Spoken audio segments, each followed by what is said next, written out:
Hello everyone, welcome back to my YouTube channel. आज आपण paediatric नर्सिंगमधील व्हेरी इम्पॉर्टंट टॉपिक स्टडी करणार आहोत, cleft lip and cleft palate. व्हिडिओमध्ये दिलेले नोट्स तुम्ही रेफर्स करू शकता किंवा तुमच्या भाषेत तुम्ही सोप्या भाषेत तुम्ही काढू शकता नोट्स. चला तर मग सुरू करूया.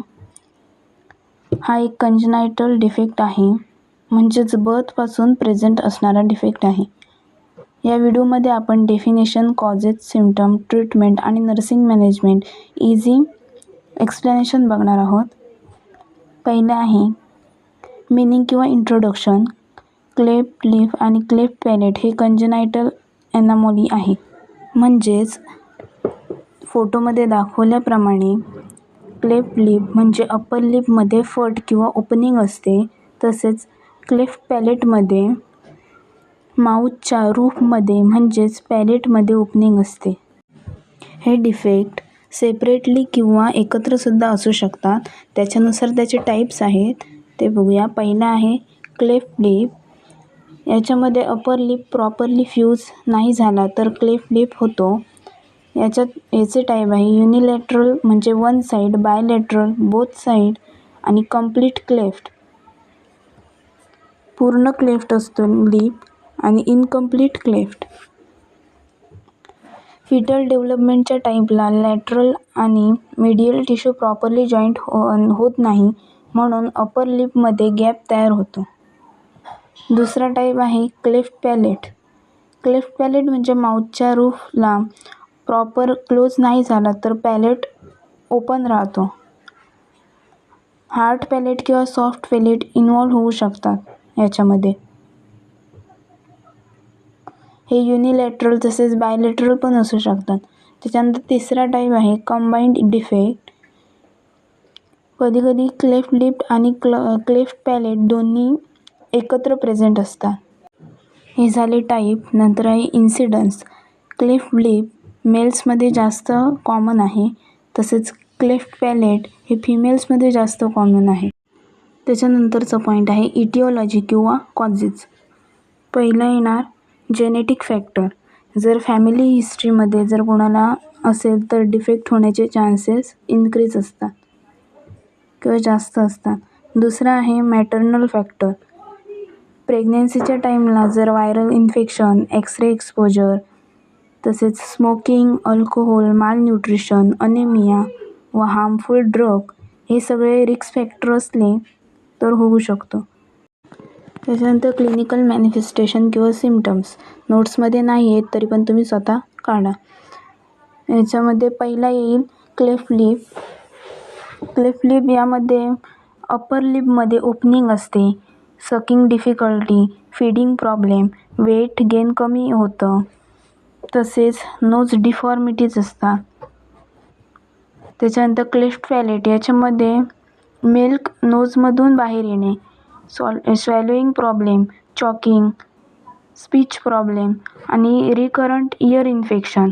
इयर इन्फेक्शन होण्याचे चान्सेस असतात कारण नोज व इयर यांच्यामध्ये यांना जोडणारी इस्टेशन ट्यूब असते, ती इयरमधील फ्लुईड पास करत असते. ते होत नाही व फ्लुईड तिथेच साचून राहतं. त्याच्यामुळे मिडल इयरला इन्फेक्शन होण्याचे चान्सेस जास्त असतात. इन्व्हेस्टिगेशन. याच्यामध्ये बर्थच्या टाईमला डिफेक्ट इझिली विजिबल असतो, तसेच माउथ असेसमेंट केअरफुली केले जाते. प्रीनॅटल अल्ट्रासाऊंड यामधून सुद्धा हा डिफेक्ट डिटेक्ट होतो. नंतरचा पॉईंट आहे ट्रीटमेंट. ट्रीटमेंटसाठी मल्टीडिसिप्लिनरी टीम इम्पॉर्टंट असते. याच्यामध्ये टीम मेंबर्स येतील paediatrician, plastic surgeon, nurses, orthodontist, तसेच स्पीच थेरपिस्ट. नंतर आहे सर्जिकल मॅनेजमेंट.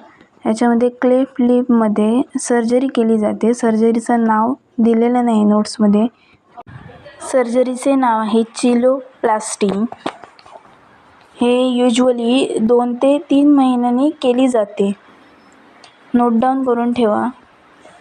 त्याच्यानंतर रूल ऑफ 10 द्वारे 10 वीक एवढं एज बेबीचं असलं पाहिजे. तसेच 10 पाऊंड एवढं वेट आणि 10 mg/dl एवढं HB लेवल असली पाहिजे. तसेच क्लेफ्ट पॅलेट यासाठी सर्जरी आहे पॅलेटोप्लास्टी. ही युजली 1 ते 2 इयरमध्ये केली जाते. स्पीच प्रॉब्लेम अवॉइड करण्यासाठी अर्ली सर्जरी करणे इम्पॉर्टंट आहे. त्याच्यानंतर पुढचा पॉईंट नर्सिंग मॅनेजमेंट. याच्यामध्ये पहिला आहे रिएश्युरन्स टू पॅरेंट्स.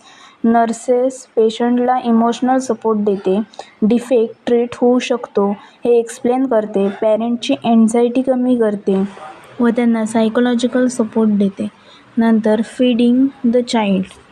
हे खूप इम्पॉर्टंट आहे कारण फीडिंगमध्ये प्रॉब्लेम होतो. बेबी प्रॉपरली सक करू शकत नाही. याच्यासाठी नर्सिंग केअर घेतली जाते. बेबीला अपराईट पोझिशनमध्ये फीड केलं पाहिजे. स्पेशल क्लेफ्ट पॅलेट निप्पल वापरले पाहिजे. Soft nipple with large hole use केले पाहिजे. सिरिंज विथ रबर ट्यूबसुद्धा यूज करू शकतो. त्याच्यानंतर एअरवे क्लिअरन्स. बेबीला अपराईट होल्ड केलं तर स्वॅलोईंग इझी होते. रिगर्जिटेशन कमी केलं जातं आणि ॲस्पिरेशन पण प्रिव्हेंट होतं. तसेच इन्फेक्शन प्रिव्हेंट केलं पाहिजे. हे चिल्ड्रनमध्ये मिडल इयर इन्फेक्शन मागाशी सांगितल्याप्रमाणे याचे खूप चान्सेस असतात. हे जर ट्रीट व्यवस्थित नाही केलं योग्य वेळेवर तर हिअरिंग लॉस होऊ शकतो, डीफनेस होऊ शकतं. त्याच्यानंतर पोस्ट ऑपरेटिव्ह नर्सिंग केअर. याच्यामध्ये एअरवे मेंटेन केला पाहिजे. व्हायटल सायन्स मॉनिटर केले पाहिजे. ओरल हायजीन मेंटेन केली पाहिजे. ऑपरेटिव्ह साईट ऑब्झर्व केली पाहिजे. पेन मॅनेजमेंट केलं पाहिजे व प्रॉपर फीडिंग प्रोव्हाइड केली पाहिजे. तसेच पुढचा पॉईंट कॉम्प्लिकेशन. कॉम्प्लिकेशन काय काय होऊ शकतात तर aspiration, malnutrition, speech defects, ear infection, dental problems, psychological problems etcetera. Conclusion. So friends, cleft lip and cleft palate हे कंजेनायटल डिफेक्ट आहेत जे फीडिंग, स्पीच आणि ॲपिअरन्सवर इफेक्ट करतात. अर्ली सर्जरी, प्रॉपर न्यूट्रिशन आणि नर्सिंग केअरमुळे चाइल्ड नॉर्मली हेल्दी लाईफ जगू शकतो. Thank you for watching this video. व्हिडिओ आवडला असेल तर लाईक, शेअर आणि सबस्क्राईब पण करा.